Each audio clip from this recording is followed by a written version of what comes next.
Hello, good evening, and it's good to see that you have come and you're interested in, mindfulness meditation. The topic this evening, I've been told, is the art of attention. Now, you might have known about this story of a student, novice monk, asking a Zen master, what is the essence of the Dhamma? What is the core teaching of the Buddha Dhamma? And the Zen master responded, attention. The student wasn't very happy with that. There must be something deeper, more philosophical. So he went back to the Zen master and again put the question, what is the essence of the Dhamma? The Zen master said, attention, attention, attention. That's it. Now, do we give ourselves full attention, or is it mostly just a partial attention? Even Microsoft, when they do when the Windows 95, Windows latest version, they have many windows up, and they design it so the user is only required to use partial attention. So we flip through the different windows, different programs, and we're not fully attending, we're simply flipping through with partial attention. Now, attention is actually, we train the attention through mindfulness. So that's a Buddhist practice, although as we know, many in the West, many other, especially the modern psychotherapies, have taken up mindfulness. The business people, school, there's been a big surge of interest in mindfulness in Western culture. But so, if we're training the mind in mindfulness, we're actually focusing on attention, and it's all about focus. Usually the mind is wandering. The mind is on automatic. It's piecing together, preoccupied with self-talk. We're talking to ourselves, and all these bits and pieces we weave into a narrative about who, what, myself. So it becomes a preoccupation with oneself. Well, constantly, if you listen to your own internal dialogue, the narrative, it tends mostly to be about oneself. So it becomes self-referencing. Constantly we're self-referencing and lost in mind wanderings, lost in distractions, rather than having presence. What is mindfulness? It's presence of mind. So it's simply paying attention. So this is an art. It's something that one trains oneself. The Buddha emphasizes again and again that we're training ourselves. And this mindfulness, if we present it as the original teacher, the Buddha, who had said he had rediscovered an ancient path, that it is sati. In the very basic teaching, as you would know, in the Eightfold Path, it's a practice path. And of course, it has a behavior base. One is the ethics, morality. One's harmonizing one's behavior, one's action, one's speech and livelihood. Surely that's the base. But there are 3 meditation skill set, as we might say. And the first is we apply ourselves. There's application. We make the effort and sustain that effort. And the core teaching in Buddhist mental culture is samasati. Sama means right or skilled. Sati is mindfulness. So skilled mindfulness.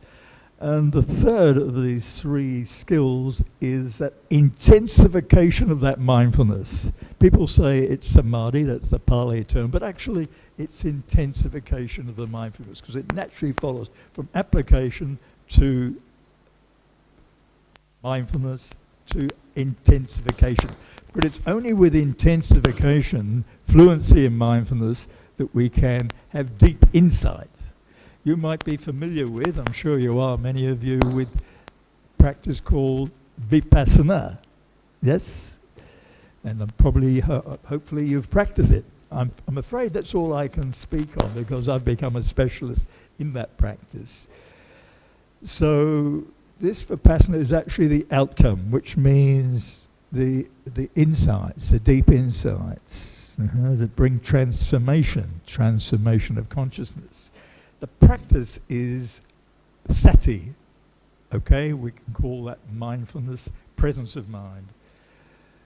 So this attention is very important. The focus that we can sustain throughout the day, there's actually 3 ways to be mindful. We can be mindful internally or introspectively, and possibly that would be mostly when we're in a static posture, so we can go deep into the body-mind phenomena. So there is internal mindfulness or introspection, and then there's external mindfulness when we're going through our senses, the sense doors, externally through the 5 senses, and also even the mind being the 6th sense. And then there's relation, how we relate to people and things. So that's the third way where we apply this mindfulness. This is where we pay attention when we are actually engaged in some relationship with things or with people. So there's internal, that's introspection. External, when we're out in the outer world, and when we're in relationship. And there's different types of attention. So this is a matter of attention. Not partial attention, but full attention. And attention can be first selective attention. Selective in the sense that we focus on a particular thing. And when we have selective attention, then we deselect, if you like, the wandering mind, the things that distract us. So there's selective attention, and then there is open attention.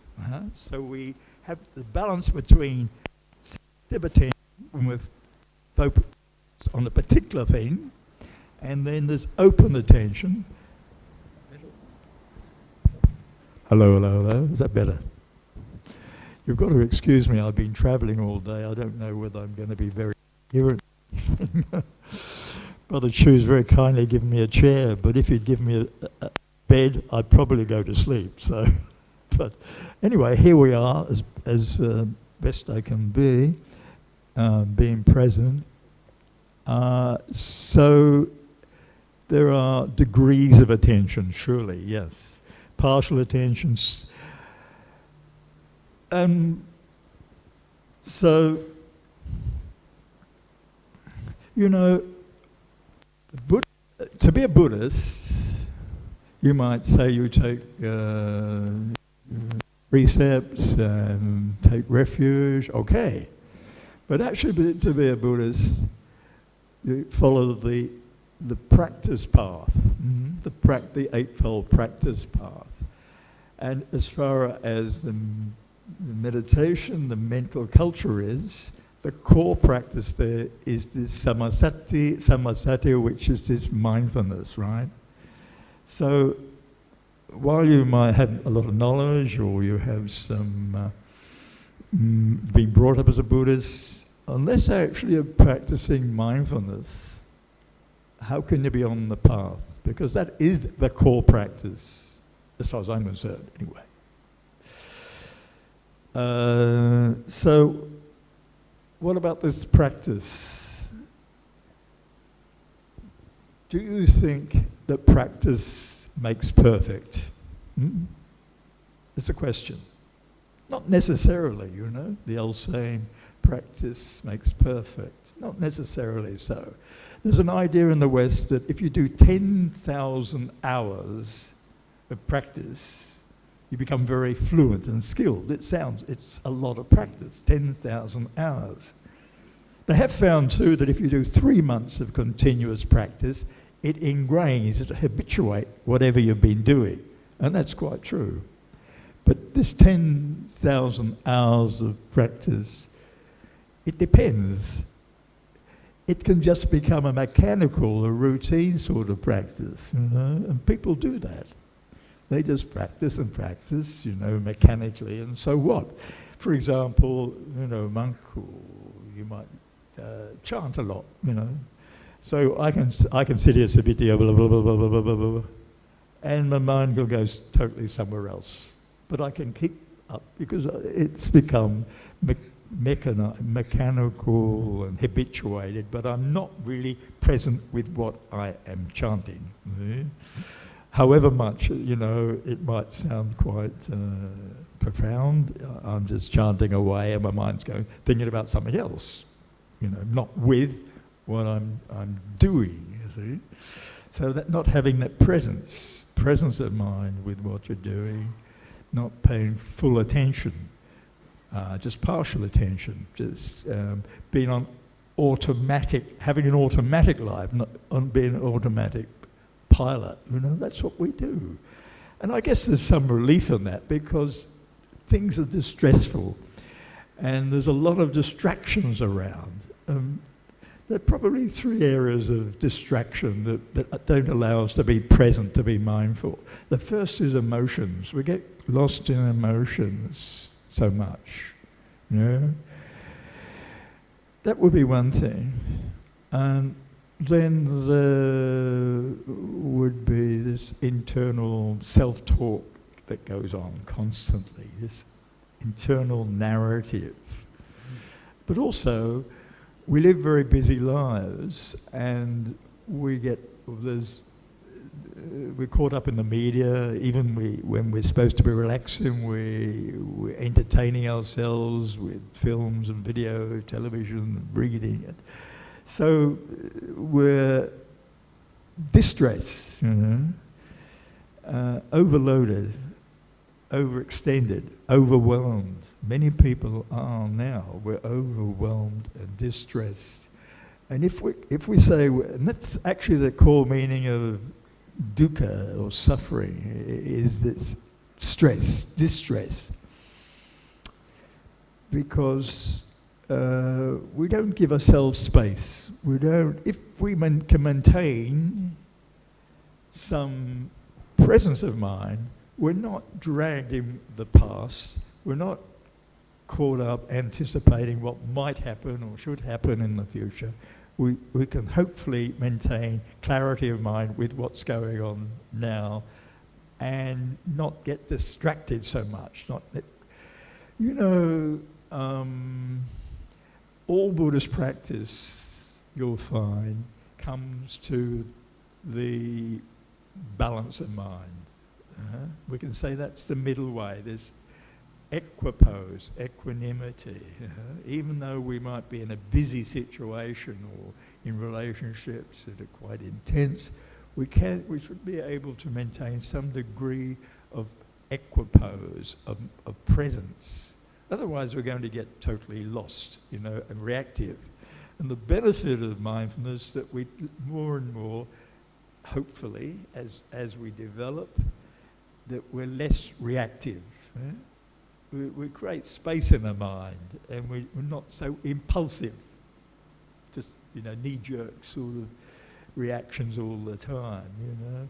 So one of the huge benefits that come out of being mindful is that we start to see this impulsive. We start to be able to check the impulse and create a gap that before we actually act, we have that space that will support, make a space that we won't immediately react.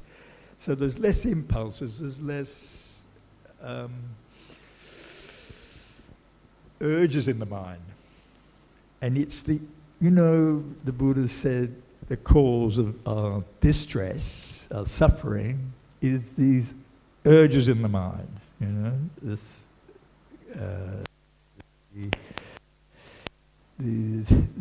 craving, this hankering in the mind. You see?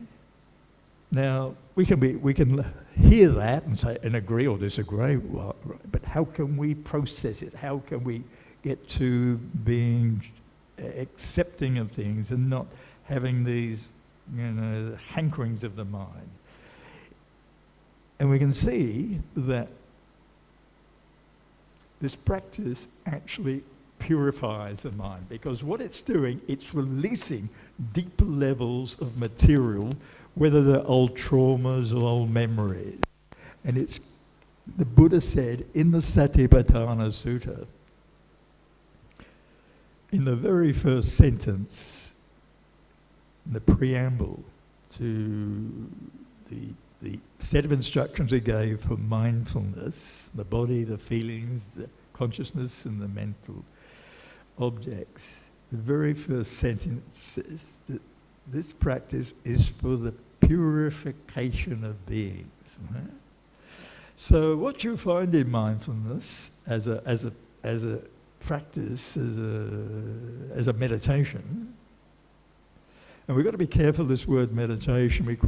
People are calling this mindfulness meditation, but actually in the Pali tradition, we don't have a term for meditation as such. But if you go looking at a dictionary definition, you'll find that meditation means to think about, to ponder, to contemplate. But actually, the word bhavana, which is the Pali term for the practice, is to develop some quality of mind. Like we can do metta bhavana, so we develop good wishing, loving kindness, or vipassana bhavana is to develop mindfulness. You see, it's developmental. It isn't about meditating as such, because we're not thinking about. It's not conceptual.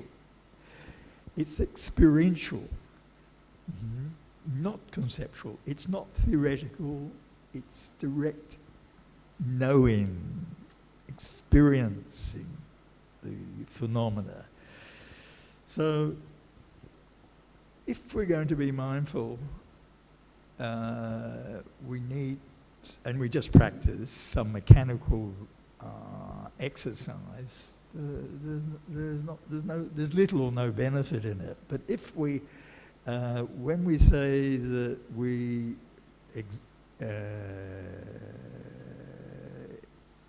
explore, say, some phenomena, the body phenomena, say the elements in the body, we need to tune into the body in various ways, tune in and find the specific characteristics in the phenomena. So I can move my arm, or I can internally know the movement of the air element in the abdomen.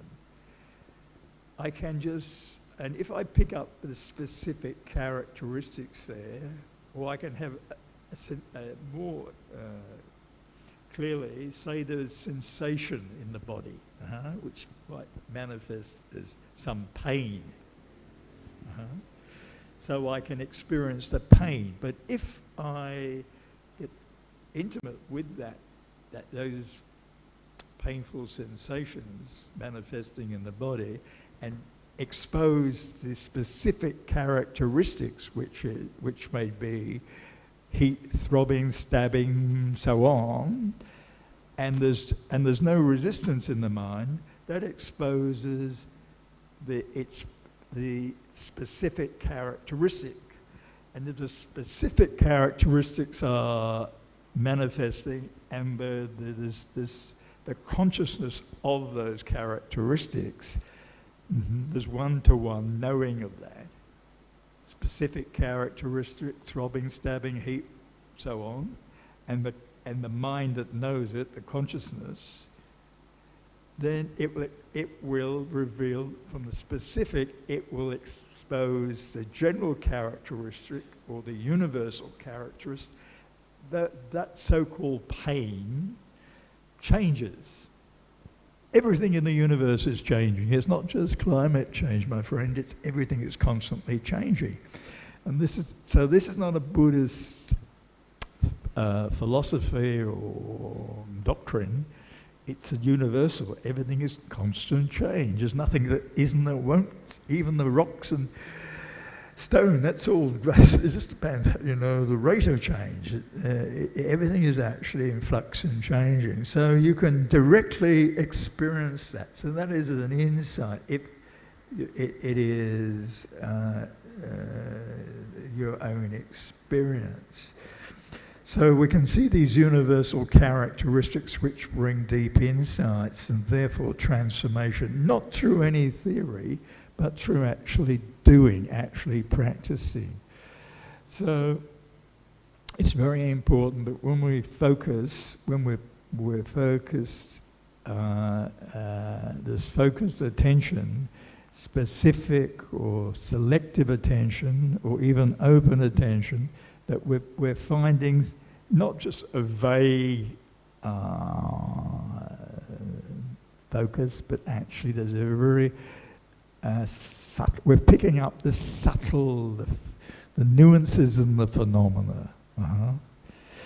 So that only when that happens, and that, of course, that requires practice. That is actually picking up the characteristics, what we call the sabhava of the phenomena, specific characteristics, which will reveal the universal characteristics, which are always, it's in change, it's changing. It's stressful. Because of the change, it's stressful. And when we go deep enough, we will see that it is just process. There's processes of the mind and body. It isn't a personal thing. It's just natural processes of the mind and body. And often people don't like this idea, but whether it's an idea or not, but to a practitioner, he can have insight and see that these are just natural processes, and they're just impersonal processes. We personalize. We make a story out of it. We create an autobiographical self, when the reality is that everything's in constant change, that everything's actually, because of that, is distressful, and it's just natural processes happening, So people talk about, anicca, dukkha, anatta, but you can pick that out of the textbook. You can pick out everything is in flux and changing. Yeah, you can agree with that or not. And everything, and it's distressful, and there's all levels of that distress, that unsatisfactory, and that's sure. And it's just anatta, well, not non-self. What does that mean? Oh, I don't know, sounds good, maybe I agree or disagree. But actually, as a practitioner, with clarity, with deep insights, you can know that. Each person can know that. You don't have to agree or disagree. You don't have to pay allegiance to being the doctrines or the philosophy of the Buddha. you can know it for yourself. You can have the clarity if you're prepared to pay attention, basically, and develop the practice of mindfulness, not only in the formal way, but also as a daily practice. And that's the challenge. You know, you can have, well, I'm very much coming from a more orthodox tradition of doing intensive long-term practice. But I can see the value also, even in an intensive practice situation, that as you get around in a retreat, that you also need to maintain, sustain the mindfulness in whatever you're doing. In fact, that's the key. That will deepen the practice. You can sit there and just do some exercise of introspection, being mindful of the body phenomena, the elements, or the breathing, and so on, and get up and just drop it all. But if you can sustain the practice throughout the day, it very quickly deepens and brings insight. And in fact, there's a fluency that comes by intensive practice, and we call it the elastic mind. There's a point in the practice when the mind becomes so mindful that it just can't help itself. There's a clarity in the mind, and it's seeing everything minutely, and seeing these, through seeing specific characteristics, it is seeing the universal characteristics which I've been saying, change, constant change. Everything is changing at all levels. It's distressful, and it's just, you're seeing processes. And that's one term that the Western meditation tradition is picking up. They're calling Vipassana process meditation, because that's really what it is, you know. We're seeing impersonal processes of the body and mind, not this selfie. We take pictures of ourselves, now we call them selfies. We have self-talk, and we're self-cherishing. You know, it's boring actually. But what happens in deeper practice, if we're prepared, it's not easy, because what happens, as the Buddha said, it's a purification of beings. What happens in Vipassana practice, which people find quite difficult, especially initially, until they get a good handle on it, is that this, what we call anusaya kilesas, these more negative material hidden, deep, dormant in the mind, is released. So in intensive practice, it will surface. And often people then will drop out. Even in very deep practice, they will drop out. It just gets too stressful, because they haven't, not able to accept what comes up. Be okay, be more equanimous.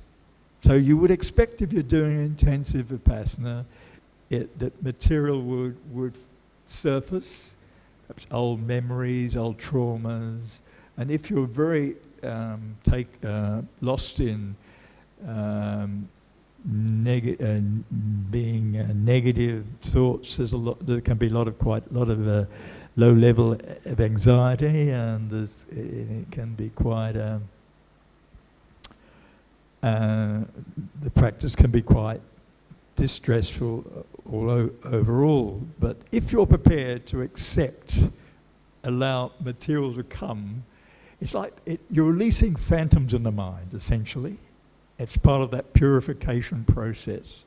The phantoms in the mind, the old traumas, old buried emotions, and material is coming up. And you slowly is able to observe them, to note them and let them go. It's like, people have recurring dreams. Especially children will have recurring dreams and, see some nightmarish image or story there, and they will break out.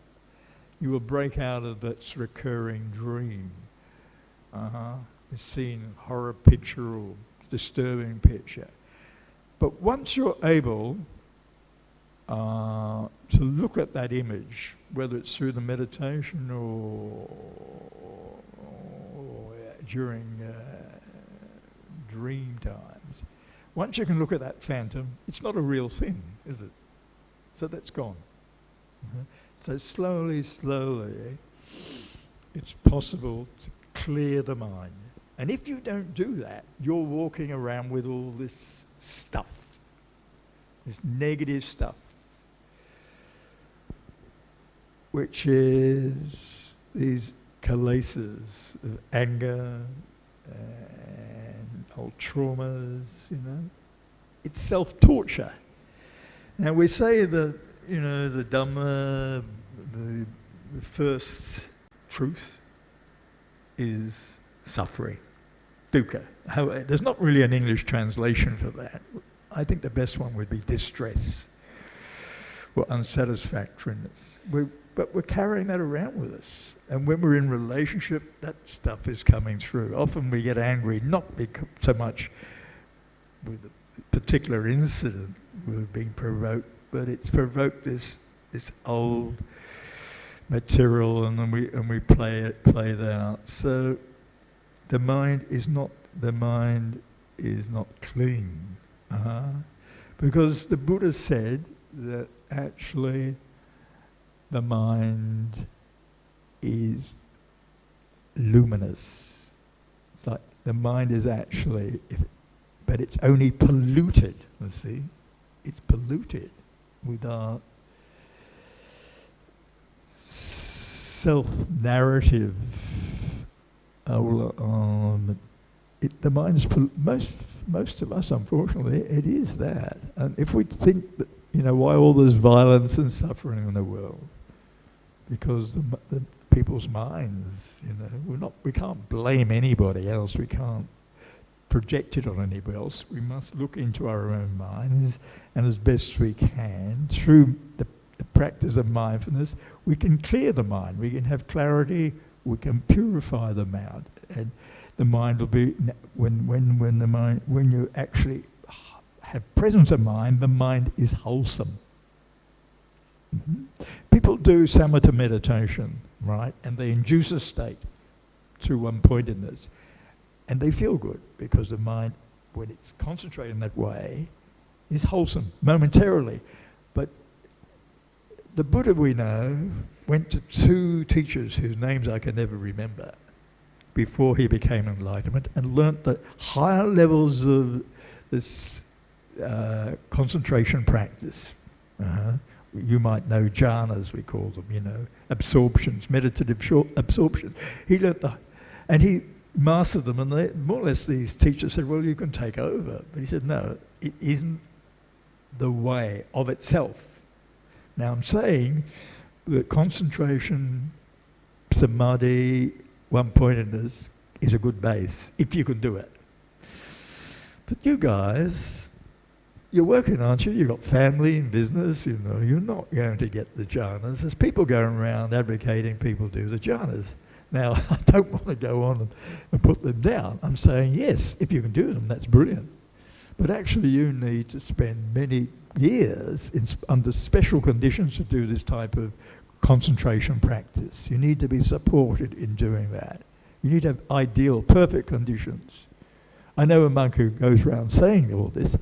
I went to his monastery, and he's got a what would you call it, a cell, a sensory deprivation cell. You can't hear anything, you can't smell anything, you see. So yes, if you've got that sort of conditions, then it's possible over some years to get the high levels of jhana, of meditative absorptions. But then there's always been, even in the Buddhist time, a tradition of just pure vipassana, pure mindfulness. And you can't appreciate it unless you have,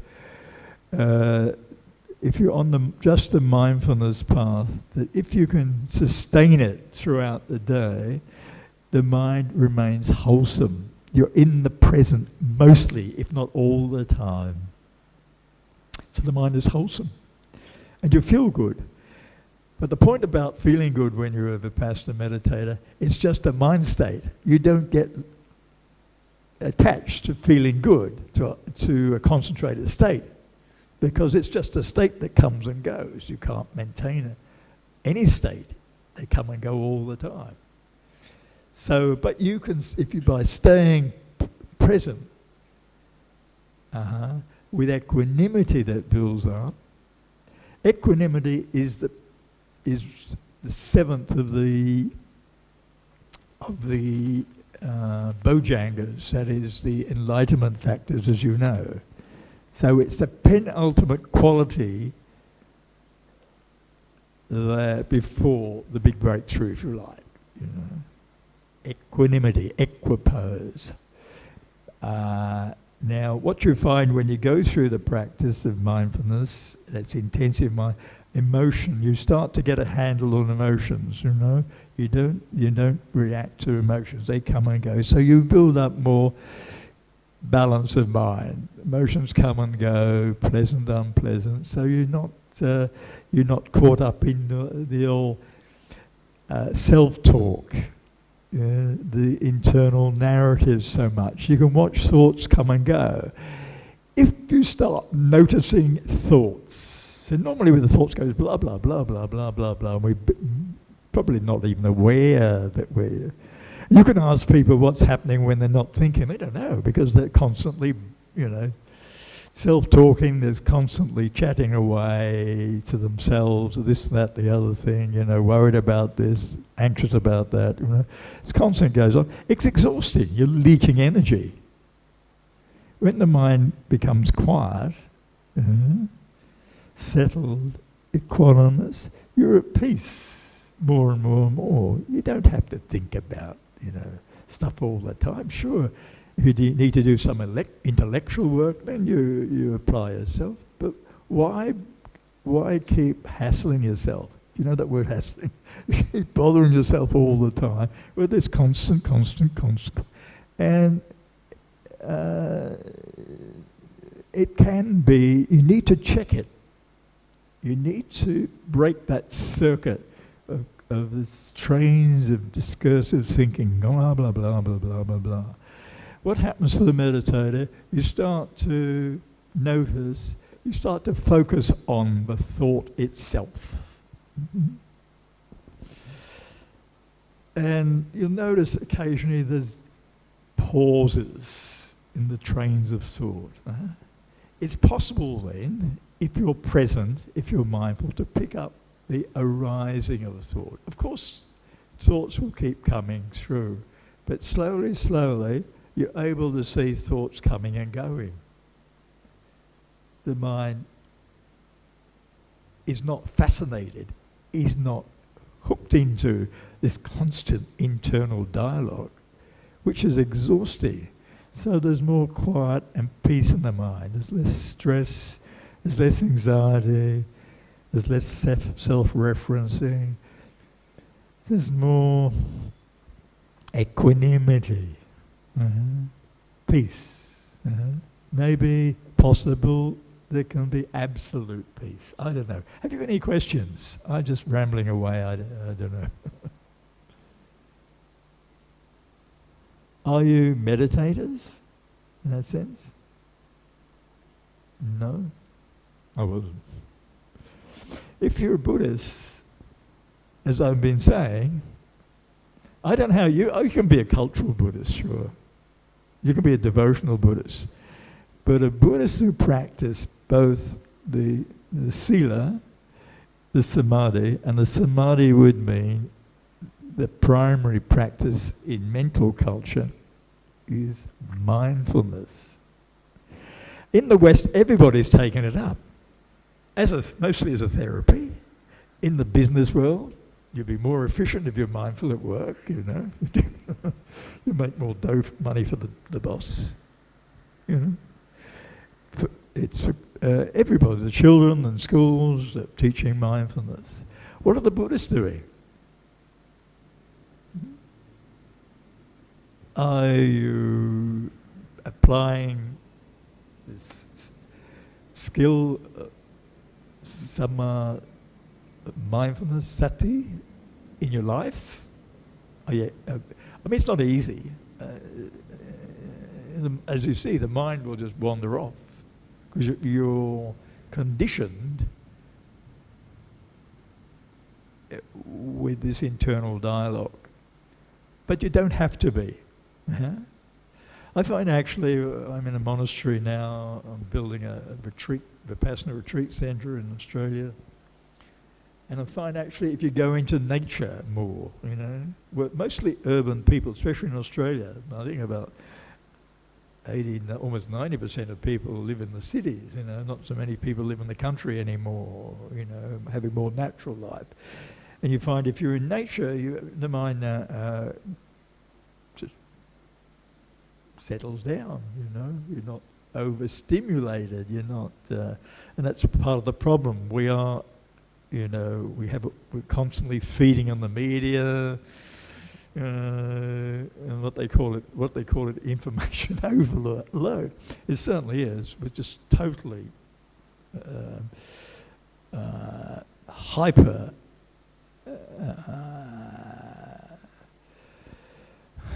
stressed because we've got so much cruising in the mind. But we need to, as the kids say, chill out. And being in nature is one way to have a natural quietness in the mind.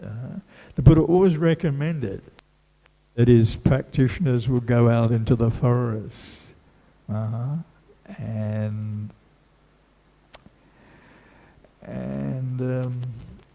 well, he said sit at the base of a tree. I mean, I was recently in Lumbini and went to Kapilavastu, and the ruins there showed actually the palace. Of course, it's the original palace was probably made of mud and material that didn't last. So, but Ashoka came 250 years later and built a brick palace over the ruins of the original. So it was quite an extensive Kapilavastu. So it was an urban, if you like, environment the Buddha was brought up in. But he's recommending people go out into the forest, go out into nature, and find a natural quietness. And that is the ideal place, especially because we're overextended, over busy, and distracted by so many things. You just watch. I've just been travelling last week or so. I was in Nepal, Myanmar, Thailand. Here I'm coming now. And everybody's with their smartphones and fiddling away. Aren't they? We're totally absorbed in that world, you know. Nobody's looking around much. You know, we're living an automatic life, and so we're stressed. And is there a way out? Yeah, well, if we practice what the Buddha has said, then there's a way out. We can clear the mind, purify the mind, and have peace. Even absolute peace is potential. The Buddha very clearly states in the Satipatthana Sutta, the 4 establishments of mindfulness, the one can actually, this is the way to liberation. And in the 7 factors of enlightenment, the first two factors are sati, mindfulness coupled with investigation of the phenomena.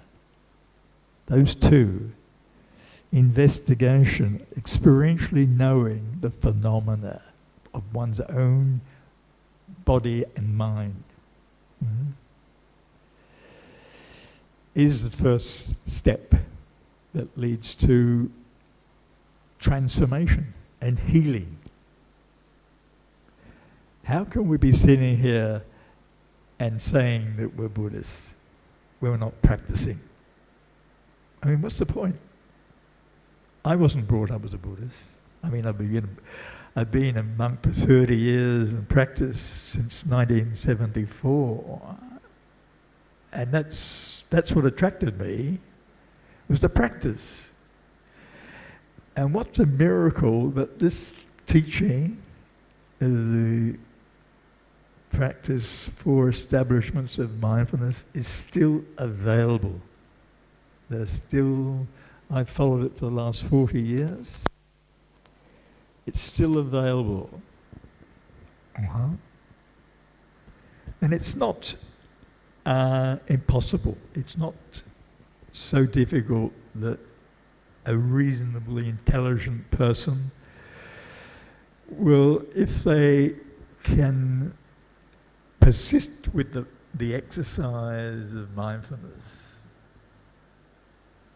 they will get benefit, But I think too, it's important that you have a guide. We call it Kalyana Mitta. Because with the practice, it is an unknown territory of the mind and you can get into trouble. You need somebody, a teacher, to guide. You need a guide in the practice. You need to have that support and mentoring or even coaching in the practice. I think that's the difficulty, really. There's not enough people doing the deep practice. I practiced in Burma for many years, and I'm finding in the West people are doing just very superficial. They're doing sort of 10 days, a few days. And I'm hoping that eventually the place I'm hope to build, I'm starting building, finish, that we can do long-term practice. It's necessary while you can do it in everyday life. There's a tendency in the West to simplify things. We call it Dharma light. They have a sort of pre-digested Dharma. But actually we need, it's not for everybody, we need people who can go deep into the practice, do intensive practice, and then able to pass it on. Otherwise, the teaching could be lost. The deep insights can be lost. Anyway, anybody got a question? I've been rattling on. Anybody like to sort of bring up something? I don't know whether I'm half asleep, so I'm thankful that Brother Chu didn't. He's given me a chair and a desk to lean on, but not a bed. If I had a bed, then I would probably be asleep by now.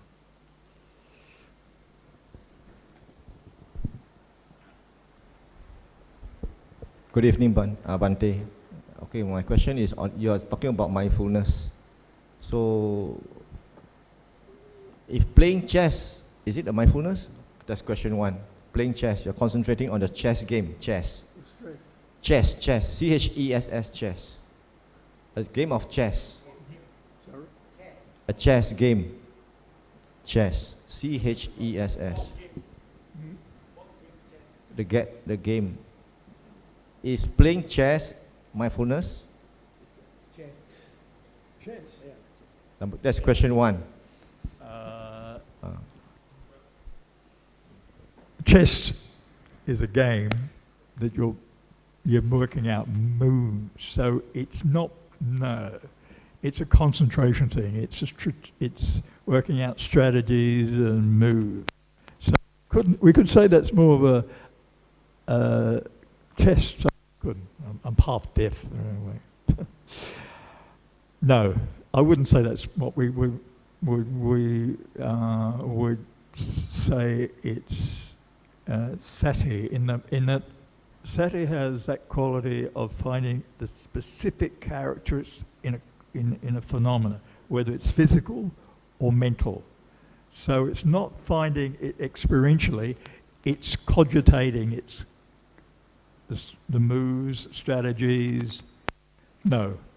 But you could say you need concentration, definitely, but it's thinking, isn't it? Thinking isn't direct knowing. Thinking is, what's the word? Thinking is, it's conceptual. So it's not what we would understand to be picking up the characteristics of phenomena. We're looking at the body-mind phenomena, so actually what it is. Because what we're doing, what the Buddha said, is that we're identifying with 5 things, 5 groups of things.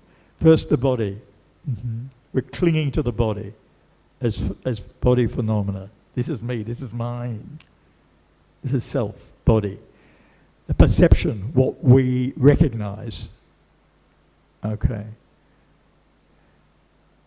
The sankharas, which is the mental constructs. So in chess, I suppose, there's constructs, ideas, strategies, right? Feelings. That's another critical thing too in mindfulness, is to be knowing the feelings. Not only physical sensations, but mental feelings. Very critical to know pleasant, unpleasant feelings. We could talk all evening about feelings and emotions. But what we also, almost unknowingly, with unawareness, is the knowing itself, the consciousness, the chitta. We're not aware that we're knowing.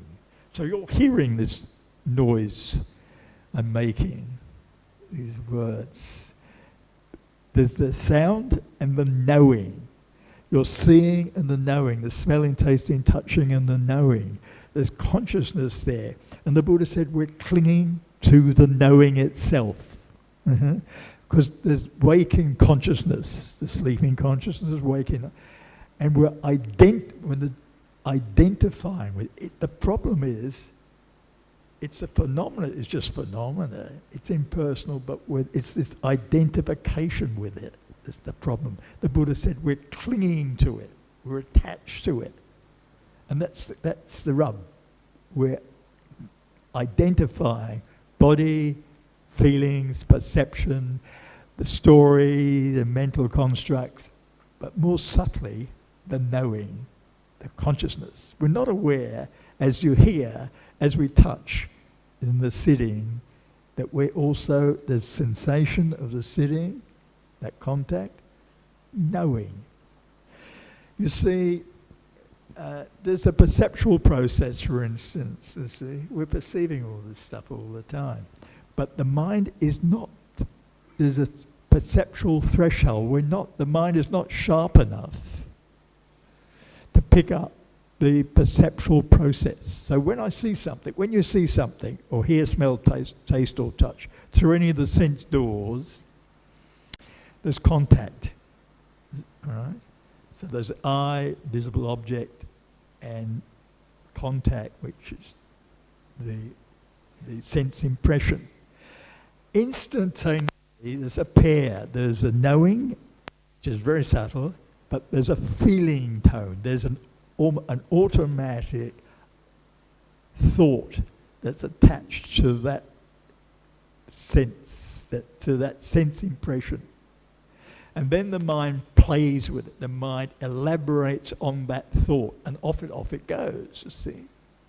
And that's what's happening constantly, because there's liking. So it's something you like, you pull it in, and something that's unpleasant, you push away. So unknowingly, through all the senses, through seeing, hearing, smelling, tasting and touching, and in the mind itself, in the intellect, there's liking, disliking, like and disliking, and that is conditioning us. We're caught in that conditioning. And that's it. We're conditioned and that's it. We don't know the reality. We're caught in pleasant, unpleasant. And even there's pleasant, and there's degrees of it.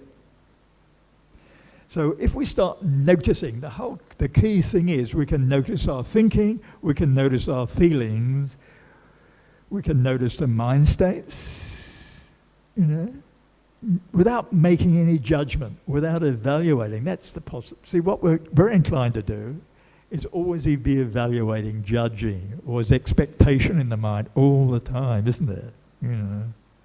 Especially if we're practitioners of any type. So feelings are critical. So in the set of instructions the Buddha gave are the 4 establishments, foundations of mindfulness, if you like. Body phenomena.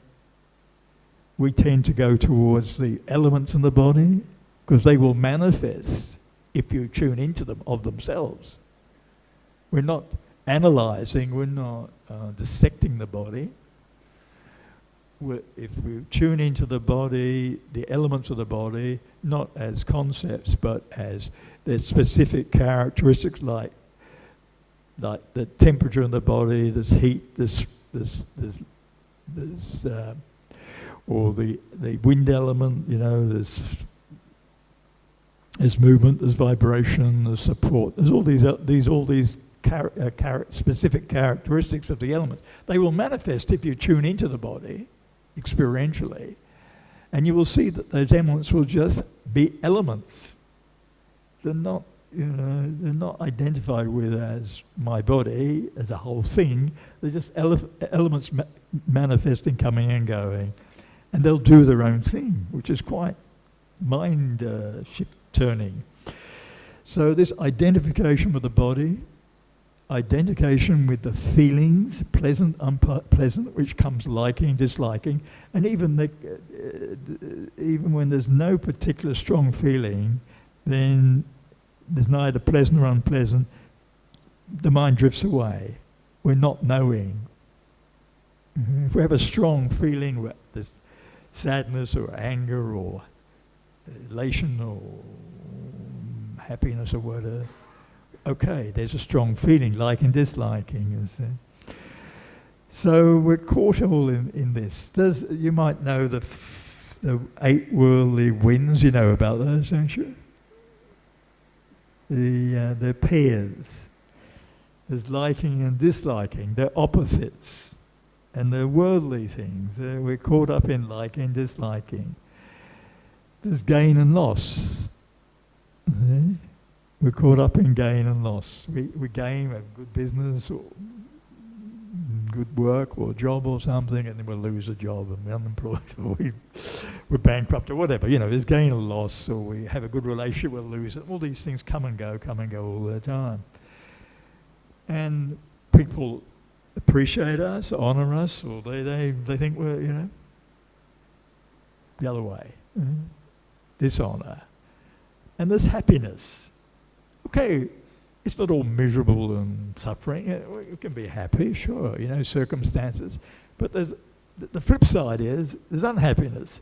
So we're caught within these 8 worldly conditions, or worldly wind, or the winds, if you like. But if you are mindful, the mind tends to be bipolar. I'm not saying you're clinically bipolar, but we're more inclined to be bipolar. We seesaw from one extreme to the other. You have to be more conscious to maintain the balance between get hyped up, overexcited, or going down into a depression, black hole. To maintain that even keel you have to be more conscious. and more present, be more mindful, to maintain the equanimity. As I said, equanimity comes out of being mindful, having presence of mind. It's the maturity in the practice. It's the penultimate factor for enlightenment. When you do intensive practice, Sankarupeka, the mind is very balanced. It's a very beautiful state. It doesn't get overexcited and it doesn't get down and negative and depressed. It maintains its even keel. Okay, difficult things can happen, but you accept them, or you get the difficulty in Vipassana practice. With fluency of the practice, you get some jhana effects. You get, nice concentration effects. But we call those the corruptions of insight, because the mind gets fascinated, wants more of those. So we have to build up being okay, being more accepting, and having more, so we have more balance, and we don't go up or down, we just maintain an even keel.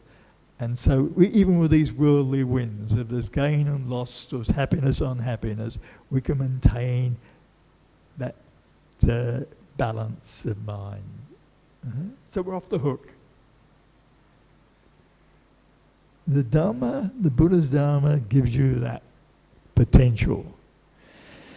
But it's not handed on a plate, and nobody else can do it for you. Somebody can inspire you, somebody can guide you, but my friend, there's no gurus in the Buddha Dhamma. There's no way you can absorb somebody else's understanding. I'm afraid you're bad luck. You've got to do the work yourself. There's no other way. There's no other possibility. There's no magical, esoteric initiation that will bring any transformation. Somebody can make you feel good, sure, and but nobody can do the work for you. So it is, and it's not an easy path, and it's not people inclined to do it. But I'm saying, if in the West, especially with neuroscience, they're looking at the brain, looking at the function of the brain, the limbic system, the prefrontal lobes, and we need to as practitioners look into that research and those findings. That it's actually verifying the Buddhist practice of mindfulness. They're taking it over.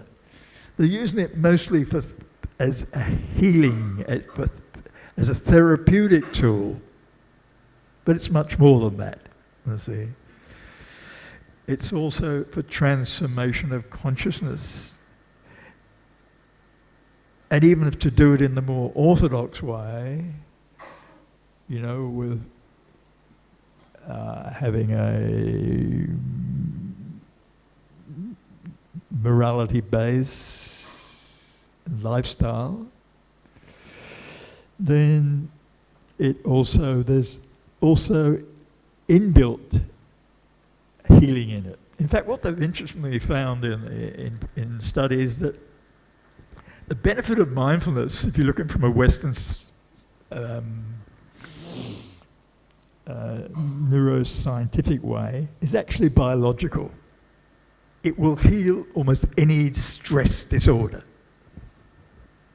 Or say,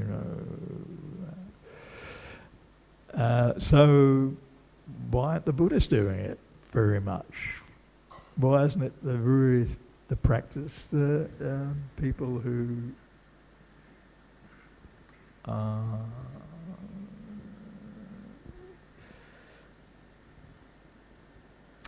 Buddhist in name can be Buddhist in practice? And while you certainly can be devotional and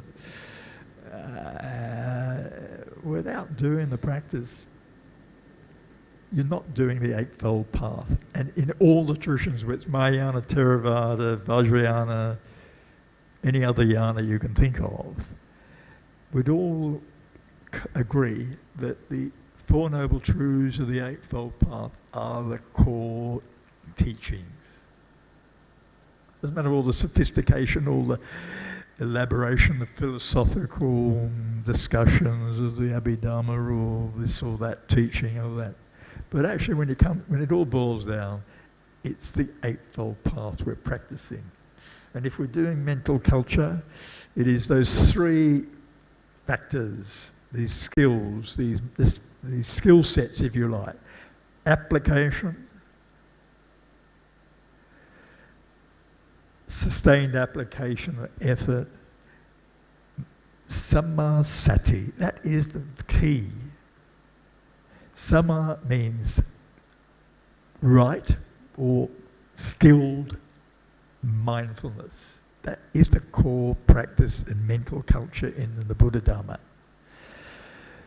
The next one is Samma Samadhi, and my interpretation is not just a concentration practice, but it is intensification of that mindfulness, because it naturally follows application to mindfulness to intensification, and then out into the effects of it, which are, when we say that we know the three characteristics, we say there it's panya.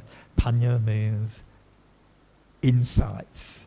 And the insights are these, not some Buddhist doctrine, but these universal characteristics that everything's in constant change. That's in ourselves too. There's nothing that can remain. Everything goes through these three phases. There's a beginning, middle, and end. There's birth, life, and death. That is the natural order of things, whether we like it or not. We're all going to go through that cycle. And we can see that in the practice. We can see that in the phenomena as we meditate, that there's a beginning, a middle, and end. Birth, life, and death. There's three phases in everything. That everything is changing. That the mind can be cleaned. We can have clarity. We can have equanimity. We can have peace. Potentially, when the mind is clear, clean, cleansed, purified, there's possibility of absolute peace. But I don't think chess will come into it, because the mind will be still working out its strategies, its moves. It's not a game, it's very deep practice. Any questions, any sort of comments? I don't know.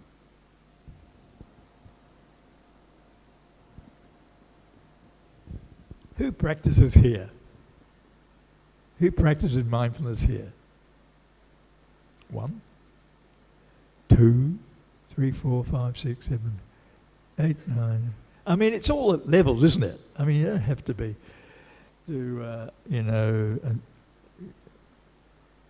hours and hours, months. We're all at different levels, Beginner, more mature.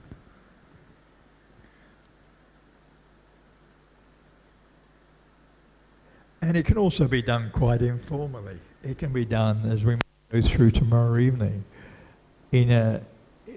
wherever you are, in your daily routine, People in the text too, in the suttas, you'll find people who got enlightened, some people who were in a domestic situation, people with the family and the kids and the cooking and the doing the stuff at home.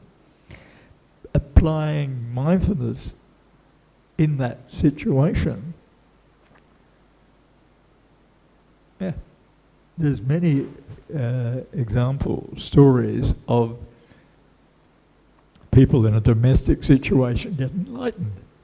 It's not just a monk or nun sitting out, cross-legged in the forest. It can be done. If you can integrate it into daily life. But that's not easy. It's easy enough to say. It's quite a challenge, really.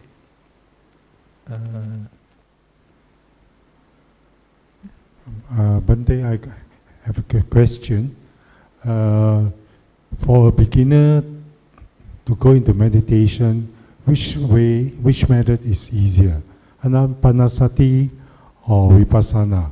And after learning 2 or 3 years of Anapanasati, how to go into the Vipassana meditation? How to go to what, sorry? How to go to what? Go to Vipassana. Satipatthana. I mean, let's say I've been learning Anapanasati for 2 years, then now I want to start learning Vipassana. How to change, I mean, is there a method to go into the Vipassana meditation? Yeah. In the Anapanasati Sutta, if you went through that, you'll find that it continues from getting the jhanas onto Vipassana. Have you read the Satipatthana Sutta? Study of yeah. Well, the Anapanasati Sutta mostly is used just as it defaults to a concentration practice. But actually, if you read the Satipatthana Sutta as a set of instructions, it continues on into Vipassana. So you can definitely use Anapanasati as a base and then move into Vipassana mode. In the Satipatthana Sutta, there's 4 establishments of mindfulness. In Kayanupassana, that is in the body, there is Anapanasati there. Now, in an early text, I don't know, there's some scholar monks have found that some early texts that they were in Chinese, but they obviously come from an early tradition, that in the list of the practices on the body, mindfulness of the body, Anapana wasn't there. It's an added thing later on, which is understandable, as various other things, as far as in Dhammanupassana on mental objects. The 4 Noble Truths weren't there. There's actually 2 texts. There's Satipatthana Sutta and the Maha, great Satipatthana Sutta. So there's obviously material being added in, which is okay, but it would say that there has been a tradition that it's not necessarily, I can give you many examples of that, of going into Anapanasati at all. We just call it pure Vipassana, that without the support of samatha.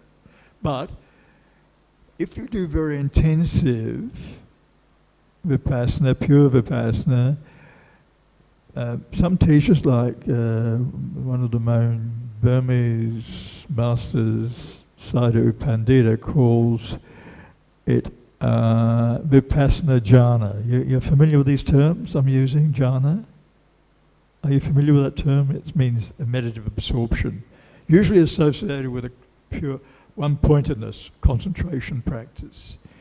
But if you're doing very intensive Vipassana, you get to the fluency, and it's necessary that you almost get a Vipassana jhana. That's very high concentration, but it's associated with the sati, not fixed concentration.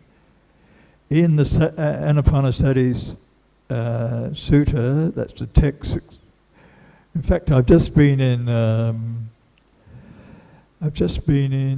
Bangkok and went to Buddhadasa's archive, and I've got some material from him on the Anapanasati Sutta, which I'm putting up online to explain it, because it's very involved and detailed, complex, if you like, about the moving from. But essentially, what you're doing when you come out of a jhana, a meditative absorption, which you've induced through one-pointed concentration, you're looking at the mind state that's been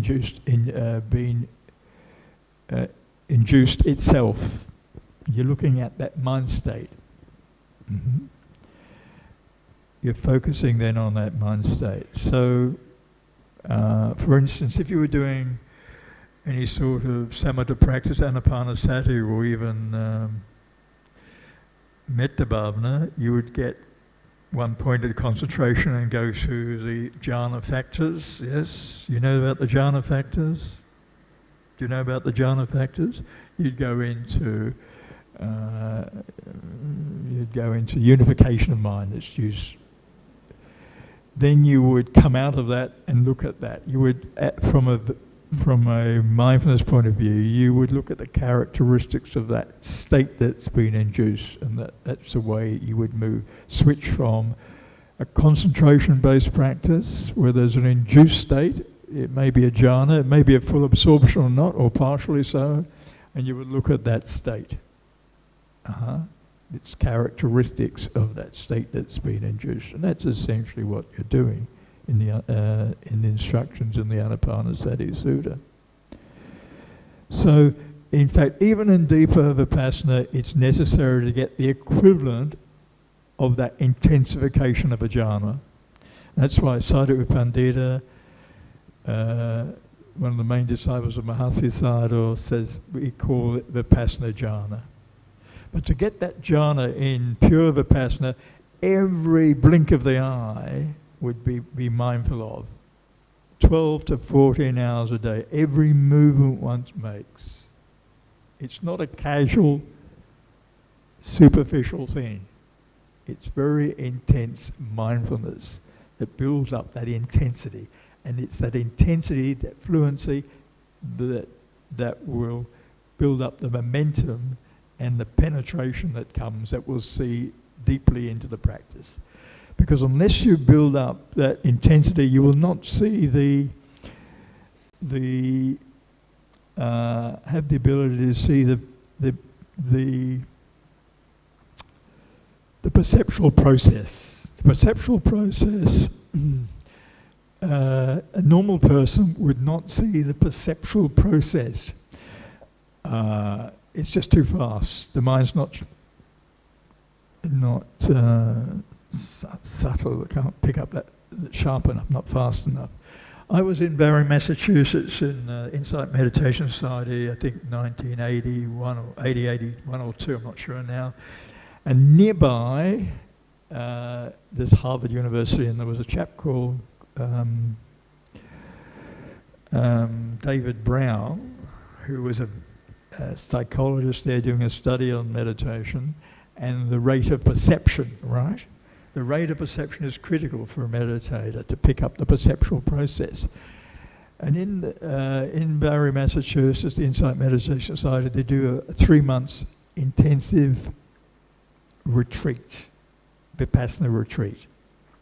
And they tested 30 local meditators, and they had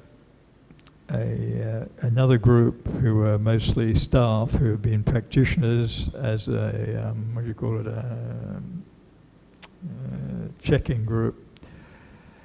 They checked them for the beginning of the 3 months Vipassana retreat, intensive Vipassana retreat. Now people are doing 12 to 14 hours a day, right?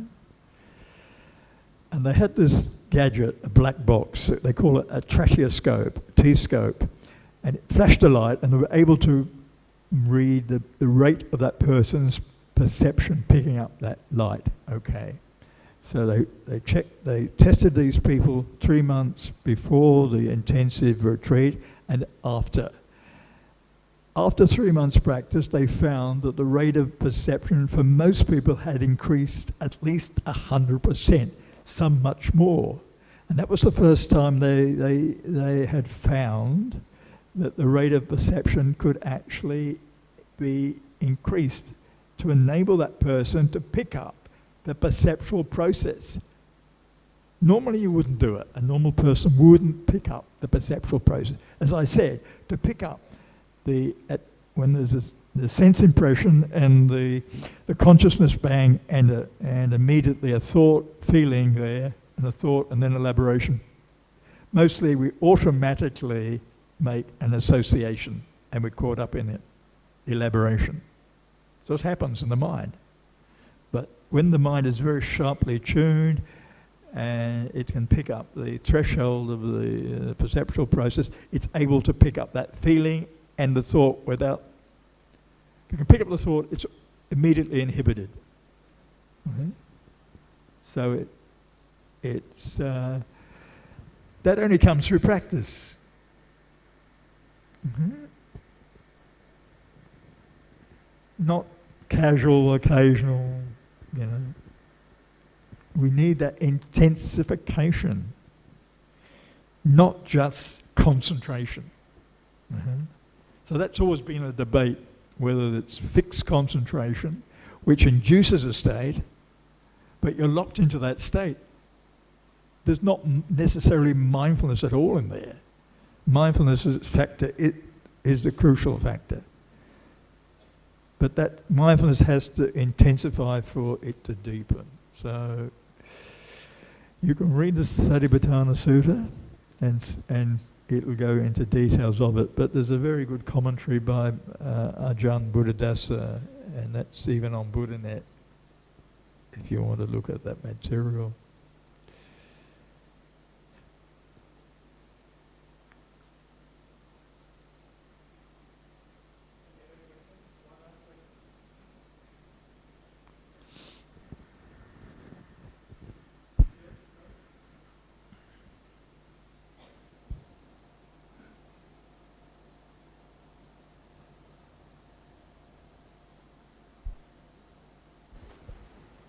Good evening, Bhante. How can we integrate the mindfulness in the sense of when you say right attention, it's not in the Eightfold Path. Can right attention means clear comprehension with mindfulness? That's my question. Is right attention, the Buddha didn't mention right attention, he says there's right mindfulness, sati, and then there is right concentration, and then there is right effort in the wisdom factor. But there's no right attention being mentioned. But there is only sati, samasati, sami vayama, and samadhi. So if you integrate all these, is it called right attention? It's a matter, it's a semantic thing, isn't it? You know, you can say right awareness, you can say right attention, you can say mindfulness, but what do we mean by mind? What's being mindful? Mindful is paying attention, isn't it? It's simply paying attention. Being mindful is paying attention, isn't it? I mean, we don't want to get, you know, into sort of semantic games, whether we're going to call it attention or mindfulness, but it's attention. Mindfulness is the training of attention. Mm-hmm. Mindfulness is training the attention, the ability to focus, whether it's selective focus or open focus. Mm-hmm. So attention or mindfulness or awareness, we can use all these terms, but whether the Buddha, you know, so whether it's not really a matter of what we how we render a Pali term of sati. See, there's another term that's very interesting, sati sampajana, right? Sati sampajana has been rendered as full attention. That's quite commonly done as attention. Sati sampajana can also be comprehension, and that's saying you can be attention, but not pick. You can be present, but not pick up the characteristic, and that's the critical thing in mindfulness. Whether you're actually uncovering the specific characteristics. And there's a Pali term which means sabhava. Sabhava means particular or specific lakkhana characteristic. That is in the Pali terminology. So that's what we've got to find. Attention, presence of mind, will expose experientially specific characteristics, will give us the general or universal characteristics. You see, that's what I said, practice. Practice doesn't mean just sort of mechanical practice. You really need to tune in experientially and almost sense out the characteristic in the phenomena. It is not analytical, it's not intellectual. It's picking up, see, and that's why there has to be a fluency that eventually accesses the sabhava, or these particular characteristics, and then the whole thing opens up. There's a whole different level. And that comes through training in mindfulness, if you like. I mean, some people can't work out what mindfulness is. I've had people say, well, what's mindfulness? Full of mind? What's mind?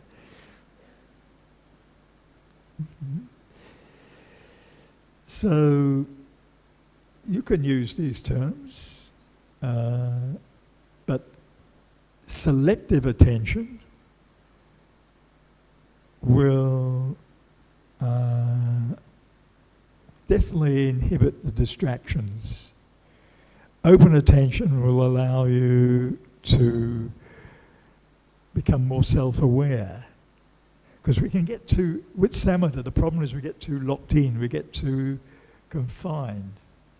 Whereas having open awareness allows more the intuitive side of things to come into the thing. So that balance between focused, selective attention, which inhibits distractions, surely, and this sort of open awareness, but not, it's a balance. It's not just sort of letting the mind run, and it's not holding the mind locked into something. So it's a balance.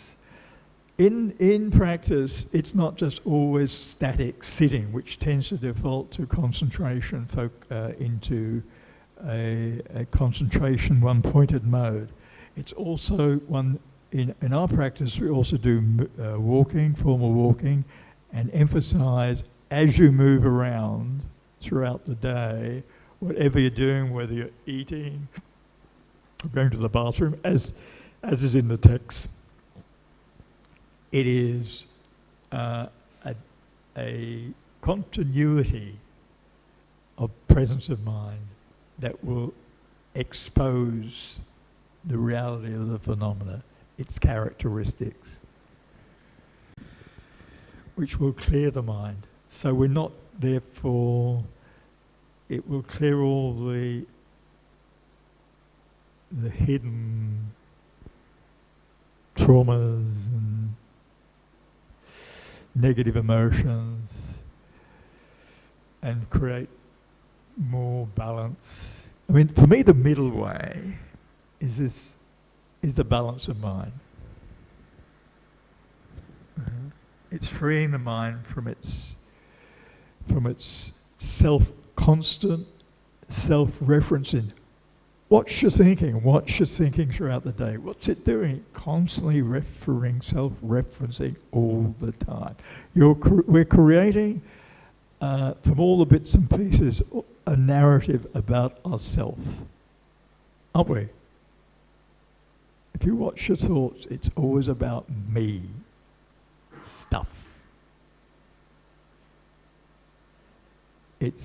We're self-absorbed, self-cherishing. When you have mindfulness, you become more emphatic, more able to see other people's things, have more peace in your own mind. without the self-talk, without the self-cherishing. You know. Actually, it is it's suffering, isn't it? It's almost like self-torture. Of course, we have highs, but mostly it's sort of self-torture. We're worrying about this. There's a level of anxiety, maybe low-key, but it's there a lot of the time, you know. So the Buddha's given us a way of clearing the mind, bringing transformation and healing. And if we don't take it up, how can we say we're followers of the Buddha? We might have the images, we might have the robes, we might have the culture. It's nothing. Doesn't mean nothing. Unless we're practitioners of the Eightfold Path. What's the point of it?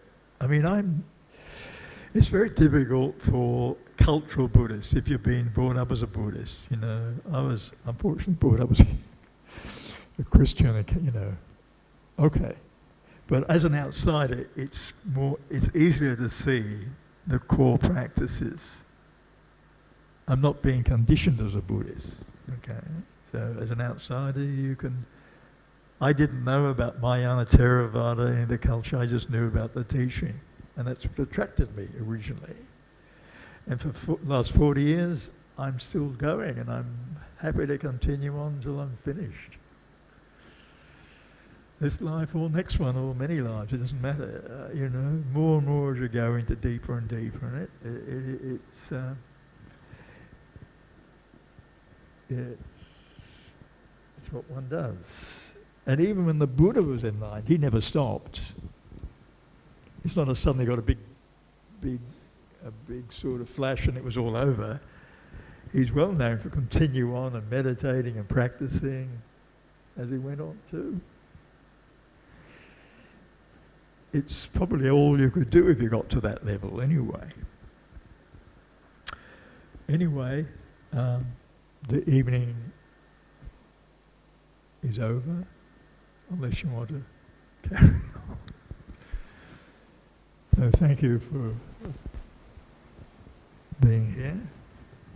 And okay. Okay. Thank you very much.